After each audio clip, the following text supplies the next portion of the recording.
Welcome to the Summer of Stories, an interview series that goes behind the brands of entrepreneurs who were the first to do it in their families, communities, and/or industries, and uncovers the stories that embolden them to get it done.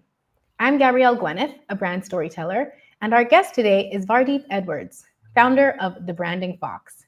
With over 20 years of graphic design experience, Vardeep has been helping businesses build distinctive brands so they stand out and connect with their ideal audience. She's also the first in her family to be born and build a business in the UK, so she has a unique perspective on entrepreneurship, resilience, and carving your own path in an unfamiliar territory. Vardeep, I'm so glad to have you with us. Welcome. Oh, thank you so much for having me, Gabrielle. I'm very excited to be part of this series. So yeah, thank you for having Yeah. me. So let's go back to the very beginning of your family story because that's, where you begin. Where are they from originally? Where are you all from originally? Originally from India, although my mum was born in East Africa, but her parents migrated from India to Africa shortly after partition. So yeah, but my family historically are from India and the Punjab region in particular. Okay. And then what brought your parents over to the UK? Well, I think it was the partition that made the change for them. I know a lot of Indians left India at that time. I think there was a lot of unrest for them, and not really quite knowing what was going to happen with that independence, and because it had caused quite a bit of unrest, I think they didn't feel quite as safe, perhaps there as they used to.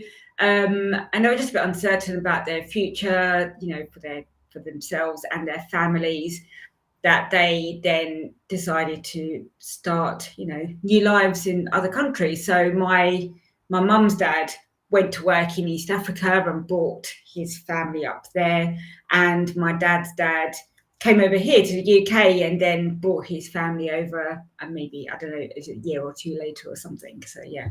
Oh, okay. And just to clarify for people who need to brush up on their history, me included, when you say partition, you mean when India and Pakistan were divided? Yes, that's right. Yeah. Okay.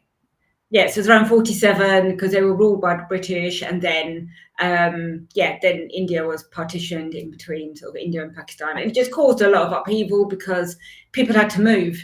So if you were Indian who were living in Pakistan, you had to move to India, and vice versa. And so lots of homes were lost and sort of misplaced, and families had to move around quite a bit at that time. Yeah, yeah. Did you hear a lot about that when you were growing up? Like the impact on your family? Not as much as I thought, actually. It's interesting because I've obviously read about it since, and watched things on TV around it, and I find it quite fascinating. But when I try to broach it with my grandparents, for example, they don't really talk about it very much, and I kind of get the impression that it happened a long time ago, and it was probably a bit painful for them in some ways, and it's not really something they wanted to dig up again, to be honest, Mm, or whether they didn't want to, be open about it with us as a, descended sort of family members. I don't know. But yeah, not as much as I thought it would be, actually. okay. And how did you feel growing up as the first generation here? Yeah, a bit mixed, I'll be honest. I feel like I had a bit of an identity crisis, in my teens, which you do anyway, because you're a teenager and you don't really know, who you are and anything. But I felt quite divided between home and family life and anything outside of the home. Both worlds felt quite different. So yeah, crisis is probably a strong word, but coupled with being a teenager and trying to work out who you are and where you fit. It's all about fitting in, isn't it, as a teenager? Where's your tribe and where's your group? And I suppose I found that tricky because I sat somewhere in the middle. Mm-hmm. I liked both worlds, but there wasn't much of a middle ground at that time. Now it's a lot more integrated and mixed, and there's a lot more mixed race couples, I think, and mixed race families than they were that time ago. So I think that also makes a difference. So there was just, yeah, it was a little bit of a divided sort of, identity wise at that time. Yeah. And I mean, you're saying crisis is a strong word, but when you're a teenager, everything is magnified. It's like so big. Yeah. So it might have very well felt like an actual crisis for you at the time. Yeah. And what did your parents think of your choice to go into the arts? Did you start in that path or did you meander there? So my mum actually used to design dresses when I was younger. Not an actual dress designer. I think she used to make clothes, but she quite liked making her own clothes, her Indian clothes, for example, and she would make mine as well. So, she had some creative, artistic drawing skills, but she never really did anything as such with it. It was just for herself, really. So I think it was there, probably my genes somewhere, who knows. But yeah, they were always very supportive of me, my parents. Compared to a lot of other extended family members, it was very different. And not everybody had that opinion that of being supportive of my parents. Not that anybody was really anti it, but I think there was certainly, a little bit of like, why do you want to do art? What are you going to do with art? And I did that as an A-level, and yeah, it just wasn't the path to follow, the creative side of things. Nobody else in my family did anything creative at college, school, work, or anything. So I think it just felt quite alien, and I think part of it was because of the families who had come over from other countries and wanted to be able to make sure that their children had good career prospects, and the career prospects that they understood were the industries and careers that they understood, whereas the arts wasn't really sort of celebrated as much in India and Africa at that time anyway. So it just, it didn't really quite make sense, I suppose, following a creative career and approach. And yeah, so I think some of that is just not really being in that world or understanding what it is and why you would want to go there. Yeah, that definitely makes sense. I actually studied music. Okay. And when I would tell people at home, oh, yeah, I'm studying music, or it was like a social science and music degree, they would ask me, what are you going to do with that? Teach? Like, that's the only thing that they could see happening, slotting you in. And there's the same sort of idea around what it makes sense to study for the same reason. They want the best for you. They want you to do well. And so you should be a doctor, a lawyer, an engineer, an accountant, something like that. Yeah, absolutely. Exactly the same. Yep. Yeah. So do you have siblings? I've got one older brother, yes. Okay. And what does he do? He owns his own company now, but yeah, he's very much been in banking and finance type sort of industry. So yeah, a lot more of the norm, I suppose. But nobody's kind of pushed us into our career paths. It's just that's been our strengths and our interests. So me and my brother are just quite different in terms of that. But yeah, it's so yeah, it's quite different basically. Yeah. That's funny because I also have a brother who works in banking and finance. Yeah, it's funny, isn't it? Yeah, you're kind of completely different, aren't you? I think sometimes. Yeah. So tell me about your path to graphic design after you finished your art A level. So I knew I wanted to go into graphic design for quite a long time. Actually, it was while I was at school, and I was doing some. I don't even think it was homework. I think I was drawing letters and letter forms, as you do. And my aunt saw me at the time, and she said, "Oh, you might like a career in graphic design." It's like, "Oh, okay, let's look up graphic design. What is it? Oh, that looks brilliant. That looks right up my street." So it was from there, yeah, that I just kind of took that path, and I chose those GCSE subjects, and then followed that path through A-level and to my university. It was definitely the right path for me. It's exactly the sort of stuff that I was interested in. I wanted to do drawing, but more technical, not sort of free form and art, like some of the constraints of being a graphic designer and the brief and the conceptual work and the ideas and creativity behind it. So yeah, it was kind of by chance, really. But I think my interests were probably there, because I used to love drawing as a child and still did at that time. And I loved. I don't know if you remember. You might be a bit young, but I remember getting like a set of the Crayola sets when I was younger for my birthday, and it was just brilliant because it was like the best birthday present ever. I had this massive like suitcase. It's what they used to have of like all the colours, for all the implements. It's like So yeah, I always loved drawing as a child. I was always quite creative and crafty. So I think it was there, and it was just as soon as somebody, my aunt mentioned this as a past, it's like, yep, okay, that's it. That's where I'm going, sort of thing. Yeah. What did you used to draw when you were a child? Was there a theme? Wow, you're asking me to rack my brains, Gabrielle. I'm not sure. Well, because you said you were lettering, and I thought, okay, she remembers lettering. Yeah. Do you remember anything else about what you used to like to draw?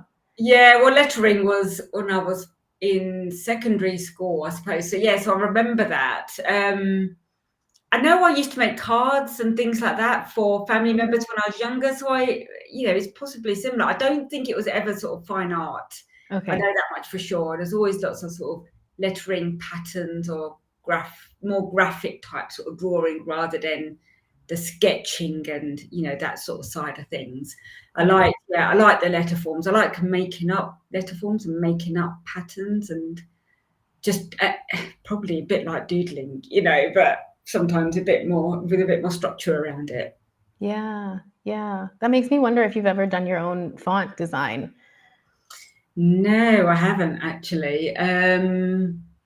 No, I haven't. It's that's probably quite a nice thing to do. I know plenty of people who have, and I think it's a trickier discipline to do than it sounds because so many fonts out there, and you've got to like it, and you've got to work on each individual letter form. Yeah, I haven't, but I think I like the more free sort of side of letter forms at that time anyway. So it was never anything that I wanted to make formal as such. It was more the expression and being able to put a hand, pen to paper and just sort of draw quite freely. I think I've always enjoyed that. Yeah. And then how did you start working? Because I remember you had a brief stint in corporate.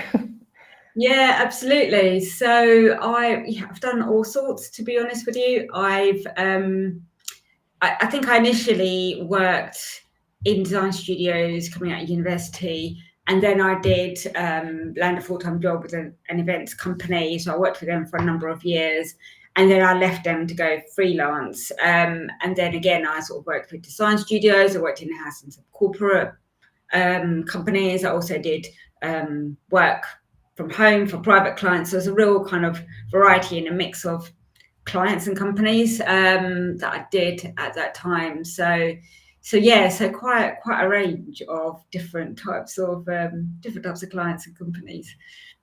Yeah. And then did you start the Branding Fox in 2006? Oh gosh, is it then? You've probably got a better idea than I have. I think. 2006 or no, sorry, 2006. I left. That's when I left my last full-time job. So that's when I started out on my own. So I've been on my own since then.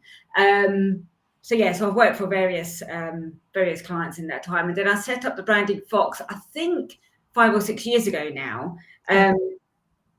And part of that reason was because I knew I wanted to do something in branding by then. I'd kind of been on this journey of graphic design, everything general design related, to going down a road of logo design and being asked to do logo designs for clients, to then going on to wider brands, as that's where I wanted to go. So I set up the Branding Fox with a view to kind of just make what I'm doing really focused and clear to other people, because prior to that I was using my name and I was known for being a generalist, and I wanted to make that distinction. Mm-hmm. Okay, we're gonna come back to the Branding Fox, but tell us the story of you quitting your job with no plan in 2006. Why did you do that? And then what happened? Yeah, so I'd been at this company, and they were a great company to work for. So that wasn't the reason, but I think I'd gotten to a point in my career while I was there where I wasn't really growing or progressing quite as much, and it was difficult to see how that might happen. And I'd already been there for maybe 4.5 years. So yeah, I just realised I needed to make a change, quite a big change. And I think there was a part of me was like, well, if I wait until I find something else, I might not do it. And I went on a 3-week trek. I went and did Machu Picchu. And so I was away in Peru for 2 to 3 weeks.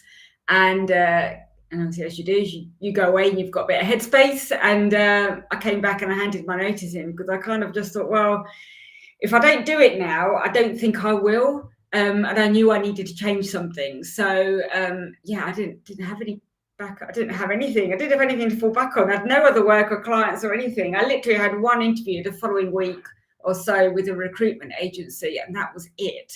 That's what you do when you're young, I suppose. You know, it's like I don't know, in your 20s, you know, it's like, yeah, whatever.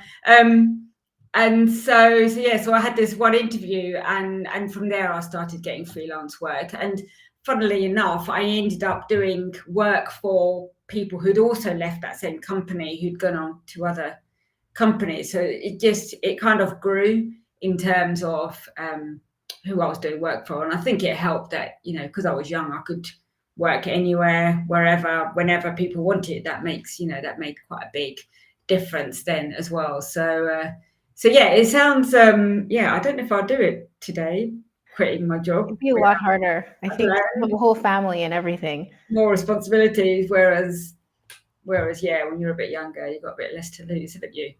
Yeah.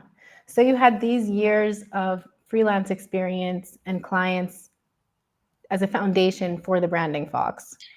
Yeah, absolutely. So yeah, I worked for some really great design studios. I did quite a lot of freelance work at Pentagram, and they work with quite high profile clients. So I learned quite a lot from some of those studios, particularly because you're thrown in the deep end. You know, I get a call. You used to get a call probably the day before or maybe the day before that, and you're going in, you're not exactly sure what you might be working on, and you rock up with your laptop in the morning. Okay, what am I working on today? And, you know, and that's it. You know, you've been given a project, and it takes as long as it takes. Sometimes it's days, weeks, months. You know, never really quite sure. So yeah, I got a lot of experience that way because you had to think on your feet quite a lot. You had to also keep your skills up to date, but you also had to have good client relationships, as well as good relationships with the client directors, as well as the project managers, as well as other freelancers that you might be working with. So you had to you had to learn how to get on with different types of people, as well as do the work and build your own reputation, because it's only down to you. Nobody else is going to be able to promote you for the work that you could do. So you had to pull all the stops out and do that. So yeah, it was a great learning experience, and it gave me a lot of variety as well. So I might be working on a packaging job one day, and then the next day I'm working on like a shop sign, and then next day it's branding identity, and then it's website assets. It's all a real kind of variety. You never really quite know what you're going to be working on, and and it's then you kind of realize that it's the creative thinking and the design skills that are really helping you to do the work, rather than being really technical with a lot of the skills of the programs and that side of things. So yeah, it's a great experience, and I loved it. I loved my time. Yeah. So why the branding Fox? As in the name, or yeah. Okay. Why? So I'm wondering, actually, both things. Why did you choose to focus on branding? Yeah. And then why Fox? Okay, so that's probably two separate smaller stories. Branding, I think because I'd already started to niche down into logo design, I was getting to that point where I realized the logo is it's a small, it's one part of a bigger brand. And I'd already started dipping my toes into what brands were and what brand strategy is and what that's all about. So I didn't want to pigeonhole myself as being a logo designer. So I knew I wanted it to be broader. So that's where the word branding started to come from. And then Fox, well, so while I had my children at home, I wasn't really working at that time, but I was getting back to drawing and doing something, and I started going down this road of pattern designing, and I was just sort of, it's a real sort of like a pretend, like, oh, let me think about what my name was going to be, and I came up with Ruby Fox, and I can't even remember why that was at the time. I think I was trying to kind of get a bit of a juxtaposition between this Asian and Western influence. So the Ruby, I think, was more the Eastern side of things, and I still don't even know where the fox came from, but I think I quite like the juxtaposition. But for some reason, the fox stuck, and when I put it with the branding, it's like, oh, okay, kind of like that. It's about being crafty. I know sometimes crafty has also got negative connotations. They're quite clever. So I quite like some of the associations around what fox and being foxy and crafty, and and the craft and being artistic and creative and that sort of side of things. And the URL was available, so I just kind of Perfect. Okay, let's go. Yeah. Okay. Tell me some more about this Eastern Western juxtaposition, how you're bridging them together. Yeah, it was a bit of a passion project, to be honest with you. It was, my children were young. I wasn't working, but I wanted to do something. I think, as a creative person, I imagine you might be like this as well, kind of feel like you need to have that outlet sometimes of something. And because I wasn't working, I didn't necessarily have something that had already been given to me. And I was just keen to do some form of drawing and using pen on paper again. And I think some of that was because I'd done so much computer work in the past. I was just feeling like I needed to have some sort of outlet.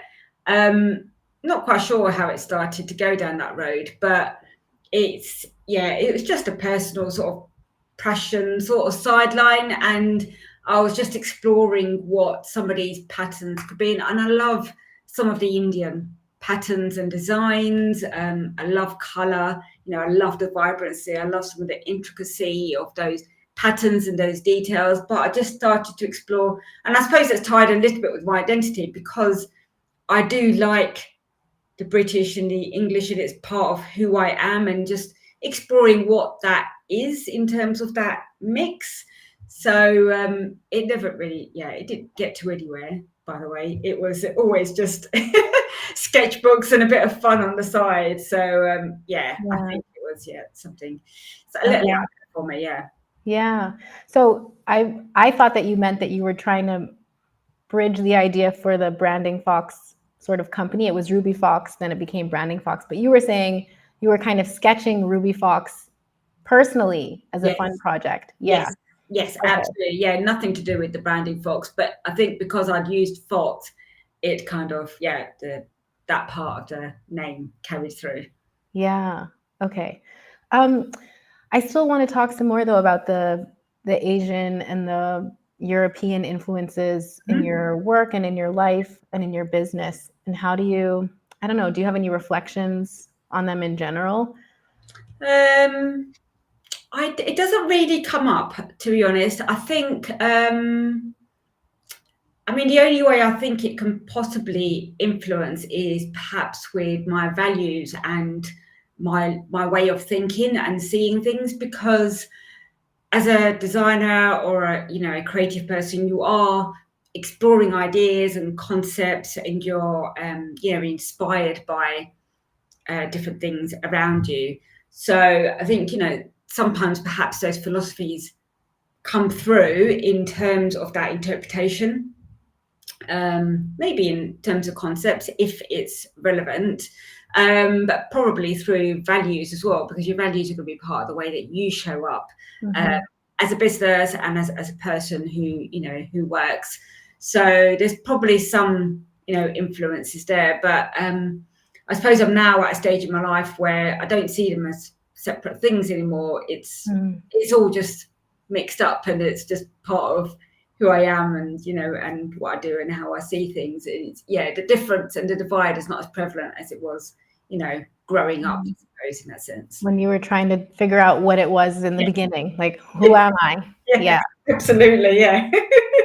Yeah. So you've been in the industry for a number of years now. You've had the Branding Fox a number of years. Yeah. I mean, hats off to you for making it work, walking out and just developing your whole, to this point, like a whole company. And I know it's not all been smooth sailing. So can you share with us an epic, for anyone that didn't hear, that was my word. Big word.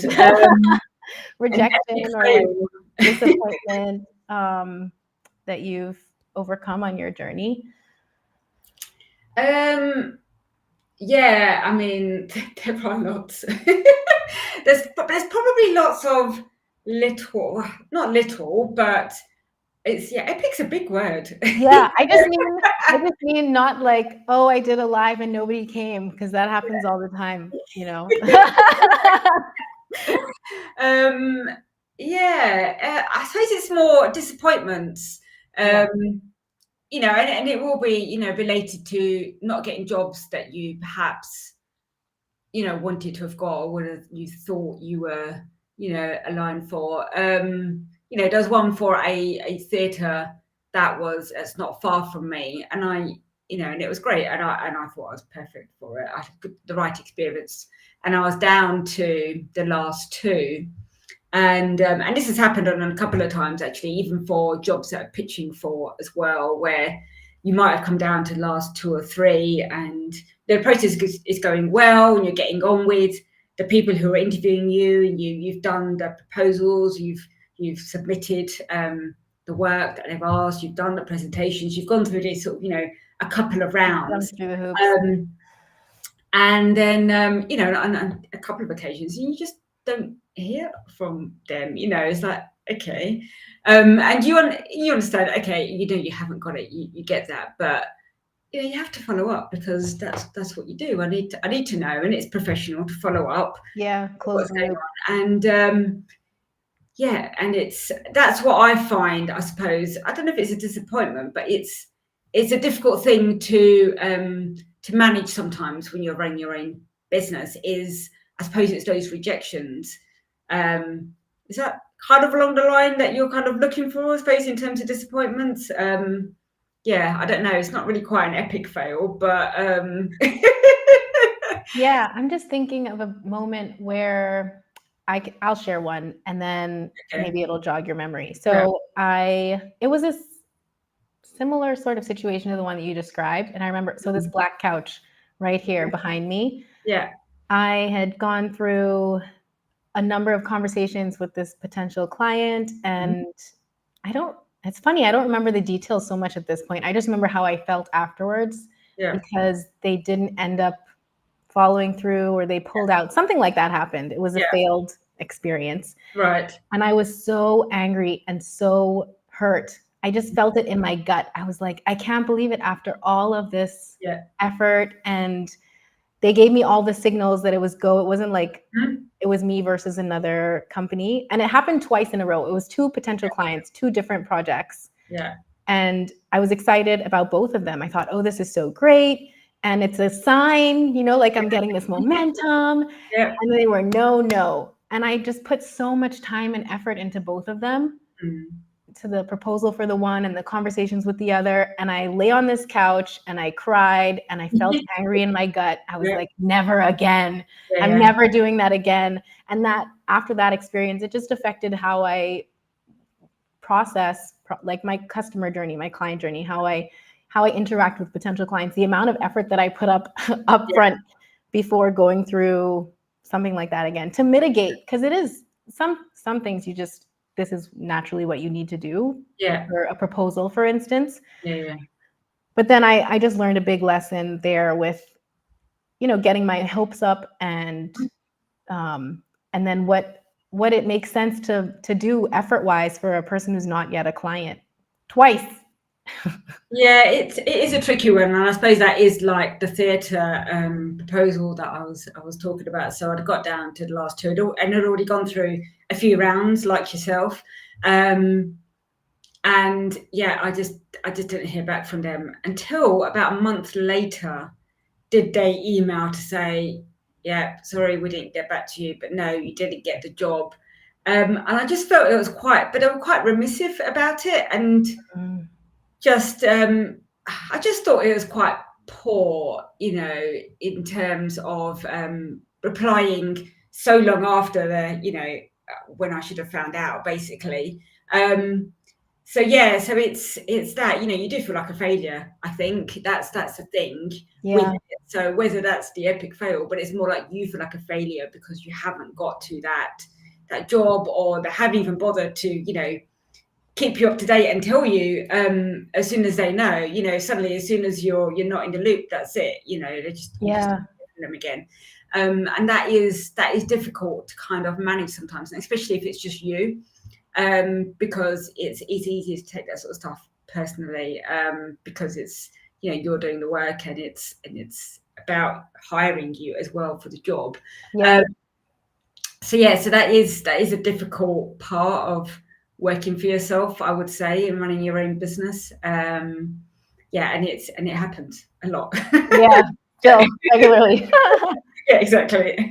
Yeah, you just have to, that's what they always say. You need a thick skin. You have to be able to take rejection. Yeah. So what about growing through the process as well? So we've talked about your teenager versus adult growth and your cultural identity.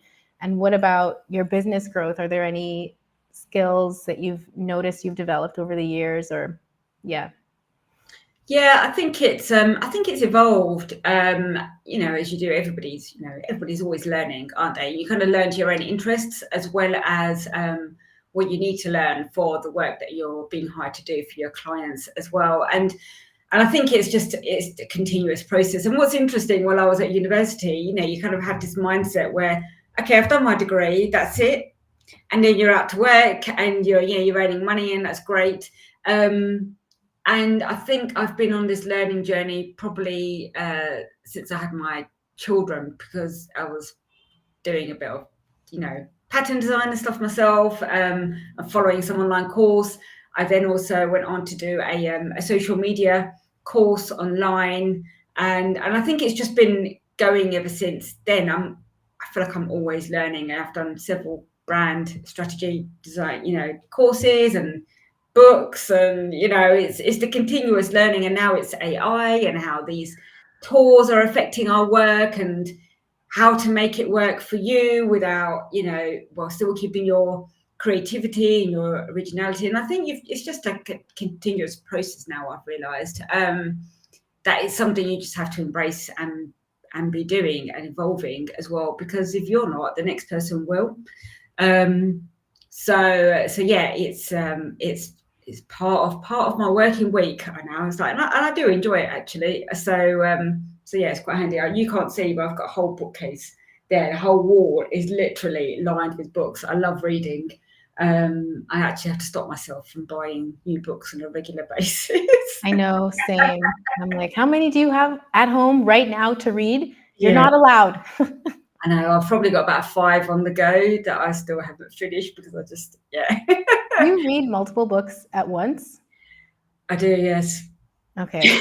I'm the kind that reads one after the other, because I'll pick one up. It's like I'm tricking myself. Oh yeah, I'll read 2 at once. No, I won't. Whichever one I like better is the one that I'll finish, and then I'll go to the next one. So I just know, no, I read one at a time. Yeah, absolutely.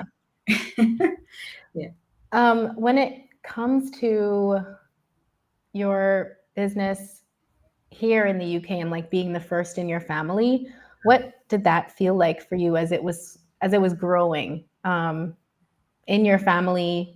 Were there comments made? And then for you personally, how did you feel? The funny thing is that I still, when I call myself, say I've got a business, or I call myself a business owner, I think I still don't quite see myself like that. I think I see myself as an independent, even though I am actually trying to run a business. So I think that's, it's so funny, isn't it? Sometimes the language of the words that you use on yourself. So I suppose I don't really outwardly say it's my business with family. It's more that I'm working for myself. So yeah, it's that, and that's me, and my own kind of language around it, I suppose. But yeah, it's an interesting one because because nobody was really following a creative career or a business anyway, or even a job in my extended family. So it's tricky because most of them will be working for somebody else. So really, the people in my community who I got on with, or who I understood and they understood me, would be my peers, and would be people that I've met at along my journey through starting and working and collaborations and networking and that sort of thing. So I still feel like it's quite separate, I suppose. And I don't know if that's a bit of a semi sort of conscious or subconscious decision. I don't know. But and it's probably part to do with the type of relationships I have with my family members. Like I might talk a bit about my work with a couple of family members, but not with some others really. So yeah, I think that sort of distinction, I suppose, varies a bit and is a bit more fluid. Okay. Do you feel like you're going first? I mean, you are, but you said you don't call yourself a business owner in that way. How does it feel? Yeah, I mean, if I'm thinking about it, I don't know anyone else who is, or certainly had been. There are now who own their own businesses, but certainly when I started, I don't think there was. But it's just interesting, isn't it? And I suppose it's the stories you tell yourself as well, and that's about me. So I suppose I haven't really acknowledged that I'm probably the first. Yeah, interesting. Yeah. It's a really interesting question that I hadn't really sort of seen it like that. But yeah, now that I think about it, I'm not sure that anyone else was at that time, to be honest. Maybe my brother is now. I'm trying to think. We've got large extended family members, and I don't know that any of them are really doing their own businesses. But funnily enough, actually, my granddad did have his own business when he was here. So yeah, I probably wasn't the first in that sense. But I suppose in terms of my generation, it was, the accepted norm was to go and work for somebody in an accepted career path. So maybe there is a bit of entrepreneurship somewhere with my granddad somewhere sort of filtered through. Yeah. Well, let's just claim it, accept it now. You were the first. That's amazing. Yeah. And in a field that no one else had really thought of doing or was going to pursue. So in two separate ways, I think that's really impressive. Yeah, there's definitely no other designers or creative people, and not even many other women actually who look like me in the industry when I started out. So that was, that's been a bit of a learning curve as well, because I think everybody's different in how they kind of pursue their career, but I suppose you see what you know, don't you, as well? And I think there was part of that was potentially feeding some of my subconscious growing up, whereas now it's very different, and I'm older as well. But I think that possibly has a little bit to do with seeing and knowing what to do, whereas you see a lot of other people in your family who are following the expected route, then that feels like it feels like a safe option, but also it's kind of that there's other people like you doing the same things. So you do have to sort of learn a bit on your own to a certain extent, I think, when you're trying to find that path.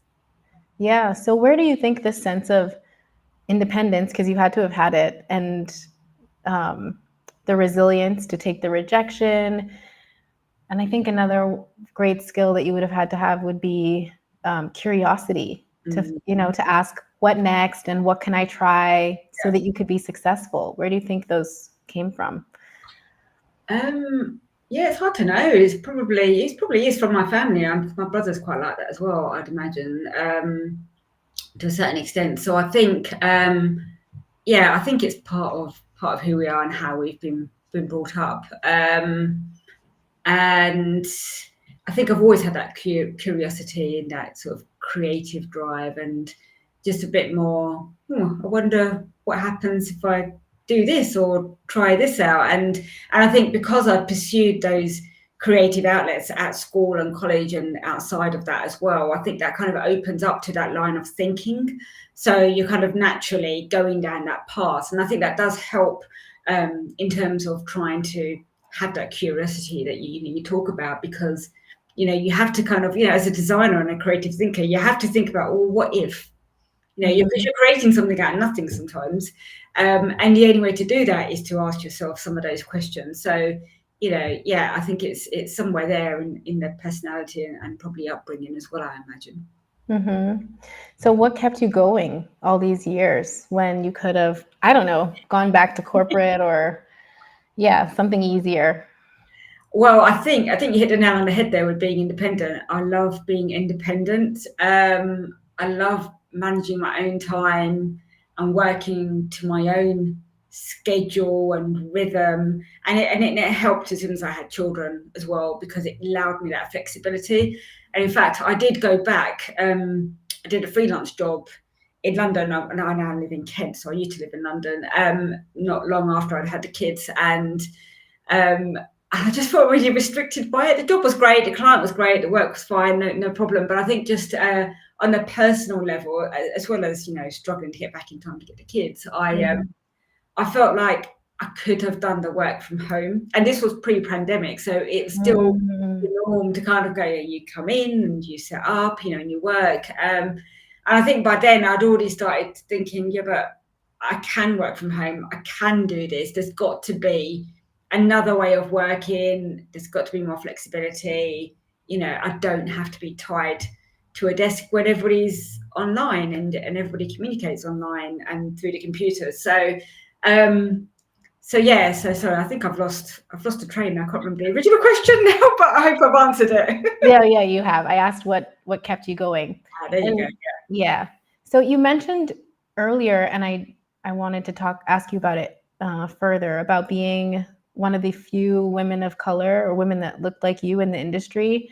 And really, unfortunately, but like presciently to this conversation, there were recently these racially motivated attacks and riots in England.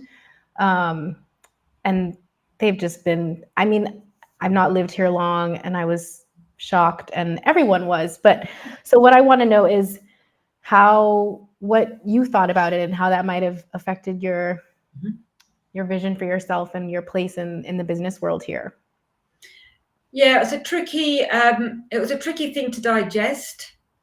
And I was quite shocked that it was happening in this day and age, I'll be honest. Yeah. And it did throw me.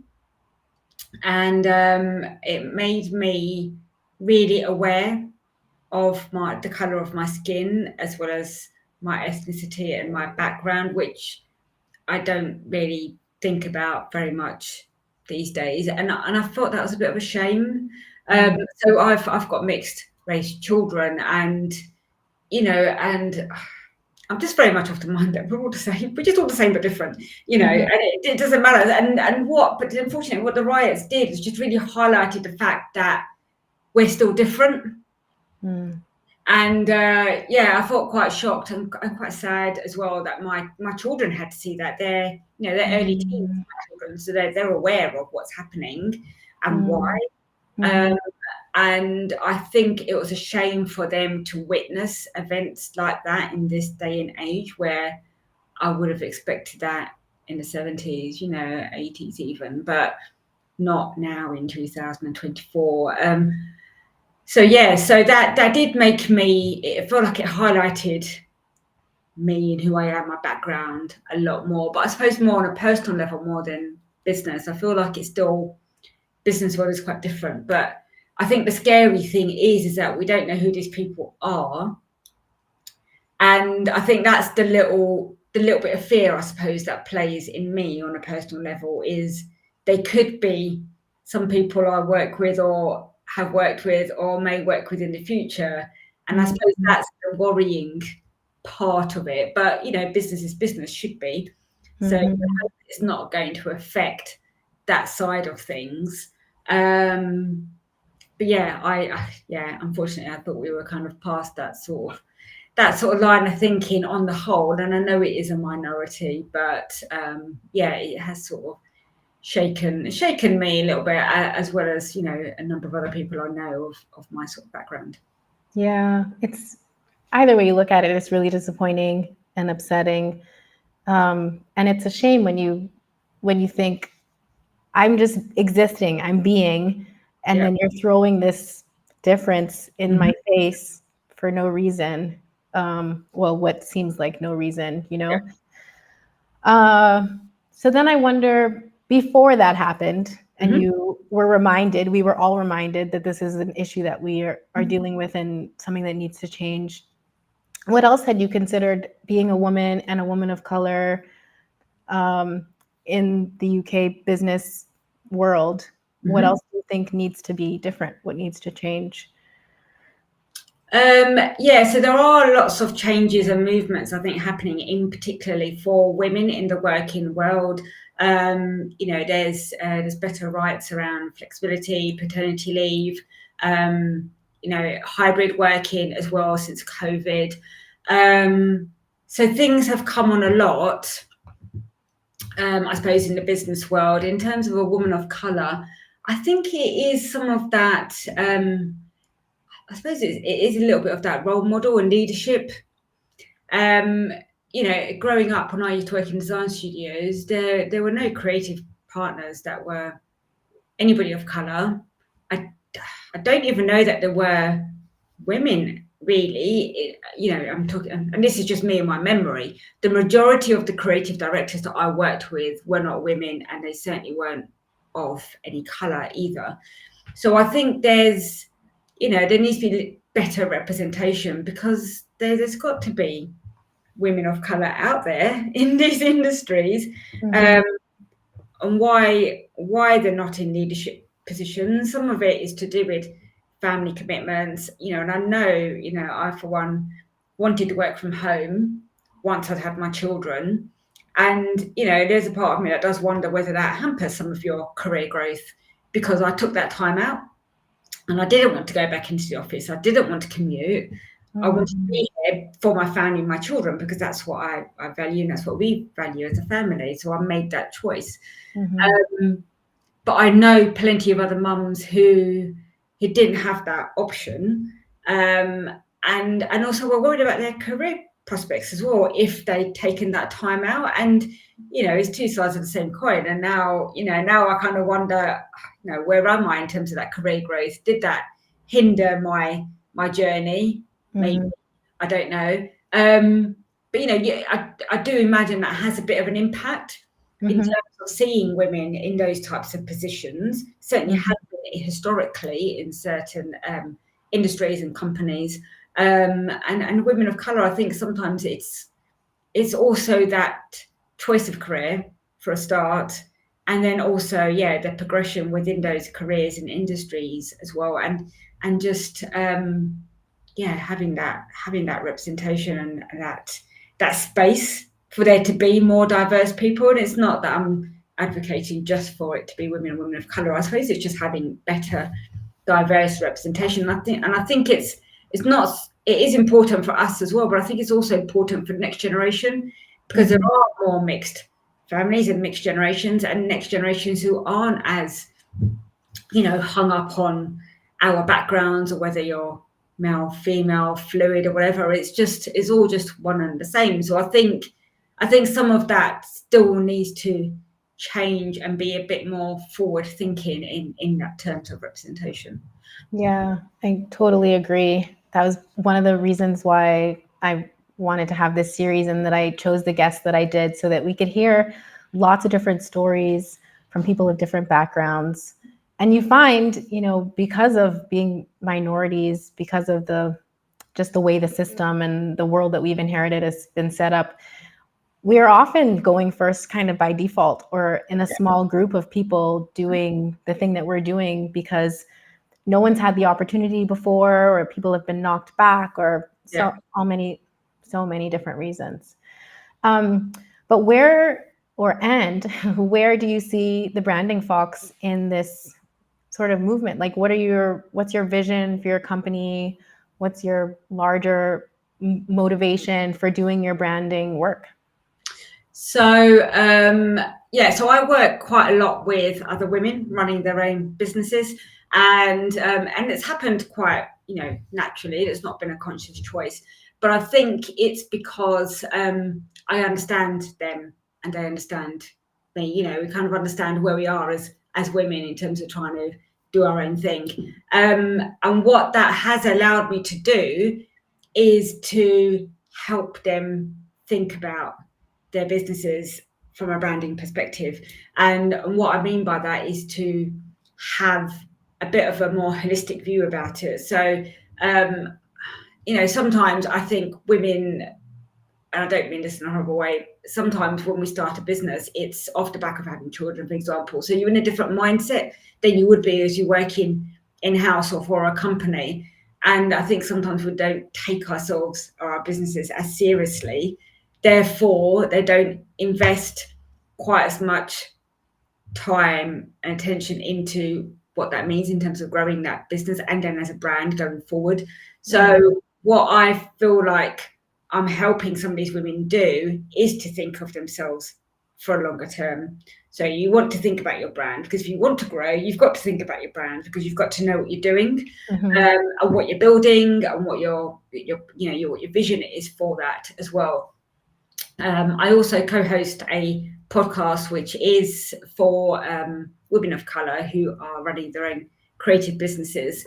So that's still quite new. It's only the second year, but that's also a way of showcasing some of that diversity and representation as well. So I suppose, those are the two things I've been looking at with my business. Yeah. And you mentioned earlier about values and how your values from your family come through. Did you have any at the top of mind then? I'd love to hear now what you're thinking of. Yeah, definitely that. Well, on a personal level, I suppose in business, it is that creativity and independence. I mean, on a personal level, it's that integrity, I think, as well, and that sort of, honesty as well. And I don't know how that really plays into this sort of side of things as being a person of colour. I'm not sure, but I think, I've definitely got some of those values from my family and from my upbringing, because I can see that in my other family members as well. So I feel like those values are quite important to me. What do your parents say about your work now, like the way you've turned out? Yeah, they're my parents are of a different generation. They're happy for me, and they're always, they've always got my back. But I'll be honest, I don't think they understand what I do, so it's really hard for them to really kind of go, yeah, well, great, and they just, it's there's a certain level in terms of what we talk about when it comes to work, and We know you're fed and watered and you're good. all good. The kids are healthy. The house is all right. It's fine. Yeah. Yeah. But what about your children? Do they think, oh, mom's so cool? Well, they wouldn't say that because they're English, but They would never say that. No. No, they I don't know. Well, they understand the logo and the design part of what I do. They don't really quite understand the brand strategy, obviously, but sometimes I kind of bring it up in a conversation with them. But I think it's it's funny, because I think the old generation, certainly a few years ago, used to find it difficult to understand that I am actually working from home. I know it doesn't look like it, but I actually am. But with my children and the younger generation, they get it. And when I say I'm doing a LinkedIn Live or I'm doing a video for social, like, yeah, all right, whatever, I understand, I get that, because that's work. To a certain extent, obviously, but they understand that side of things a bit more. So it's funny how the different generations sort of view what work means as well. Yeah. And what do you think about your work for the future? Like, what would you love to see happen? For the Branding Fox? Yeah. Do you know what? I don't know is the answer at the moment. This year has been a little bit of a journey in terms of sort of rediscovering what I'm going to be doing moving forward. So, ideally, I would like to still carry on working independently, and I'd like to work with more women-led brands as well going forward. But I think I'd like to go, to really get under the skin and help some of the, don't want to say bigger brands, but make a bigger impact. But I don't know what that looks like yet. So yeah, it's in the works, I'd say, basically.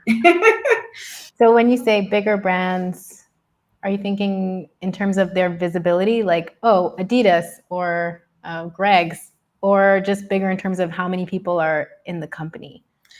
Yeah, I think probably a bigger facing stroke, bigger impact. I'd like to be able to know that the work I'm doing is helping other people in some small way.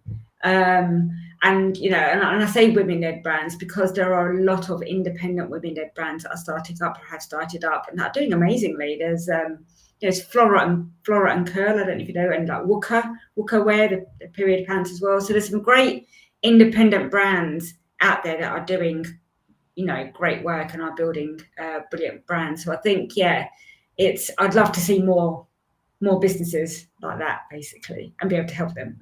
Yeah. Okay.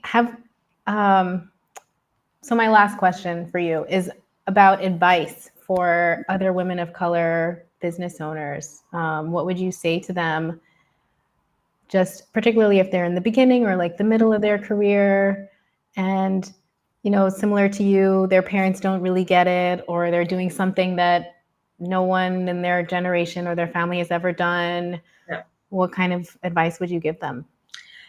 I would say to just go for it. I mean, if hopefully they've got nothing to lose, but I mean, the thing is, you can sort of, you can live in regret, can't you, afterwards as well? What if, shouldn't I? And and I'm guilty of it as well. I can sometimes be quite indecisive, but you don't know until you try. So I say go for it, give it a go. If it doesn't work, move on to the next thing. And life's just too short to kind of worry about whether it's going to work or not. You don't know until you try. So yeah, so just give it a go. There's lots of help and advice out there, and there's lots of people who can potentially support you and mentor you. I'd say it's good to build up a support network. I think that's a really helpful thing as well when you're trying that out and starting, because it's good to know that there are other people who are having the same issues and problems as you, and that there's people who can answer your questions as well and be able to do the same for them, and you learn both ways. So I think, yeah, that's a really good thing to look out for. Yeah. Was there anything else that you wanted to say? I had like 2 questions and I only have one mouth. So the other question that was fighting to come out was there anything else that you wanted to share with us? I don't think so. I feel like we've covered quite a lot. So I hope it's been useful for you and your audience as well. And being the last one of this series. So it's all good from me.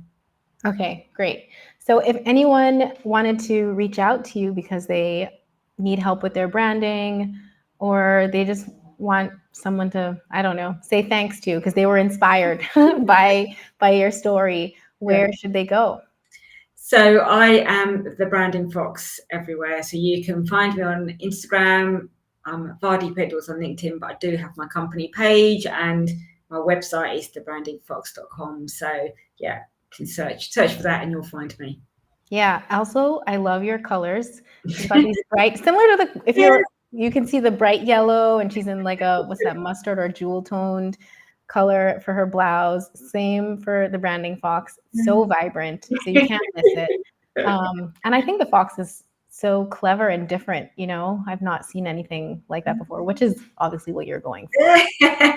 Good, it's working. Yeah, absolutely.